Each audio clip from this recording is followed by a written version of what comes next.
Jean a 21 ans. Il est l'un des 150 volontaires que les missions étrangères de Paris envoient chaque année en Asie et en océan Indien pour se mettre au service des églises locales. J'ai été envoyé en Inde ici, à Bangalore. Je suis ici pour enseigner le français à des prêtres étudiants, des prêtres indiens. Ces prêtres en question viennent de plusieurs diocèses indiens. Ils préparent des doctorats en philosophie, théologie, droit canon ou autres matières de ce genre. Dans leur cursus, ils ont la possibilité d'apprendre le français. Jean est leur professeur. Parmi les élèves, quelques religieuses. Elles profitent de la présence de Jean pour apprendre elles aussi le français. Mais enseigner n'est pas la seule activité du volontaire. Au séminaire même, je m'occupe aussi des archives. Jean déchiffre entre autres des lettres en latin ou en français écrites par des prêtres des missions étrangères de Paris au XIXe siècle.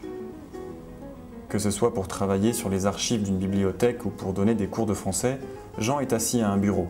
Mais heureusement, sa mission en Inde ne consiste pas uniquement en des choses intellectuelles. Ma mission consiste à m'occuper également d'enfants de la rue. Dans un centre tenu par les Salésiens, Jean donne de son temps pour des enfants abandonnés des bidonvilles.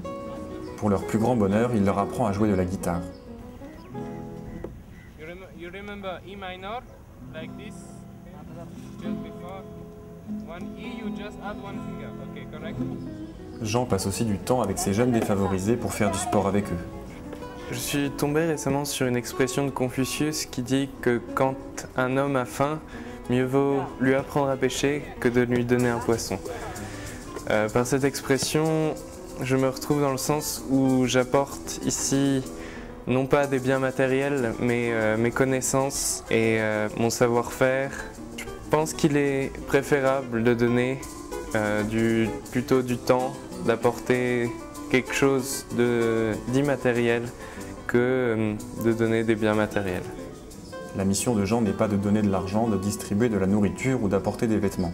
Non, Jean est là pour enseigner le français, donner des cours de guitare ou dépecer des archives. Jean ne donne pas, il se donne. Il met ses compétences au service de l'Église catholique en Inde. Et paradoxalement, le fait de prendre du temps pour les autres permet à Jean de prendre du temps pour lui. Lorsqu'on est jeune, on n'a pas forcément d'idée sur son avenir, sur ce que l'on veut faire plus tard.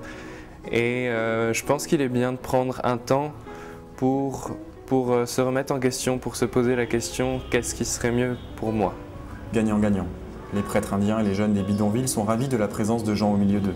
Et inversement, Jean est ravi de cette possibilité de prendre du temps en Inde pour se poser la question essentielle « qu'est-ce que je veux faire de ma vie ?»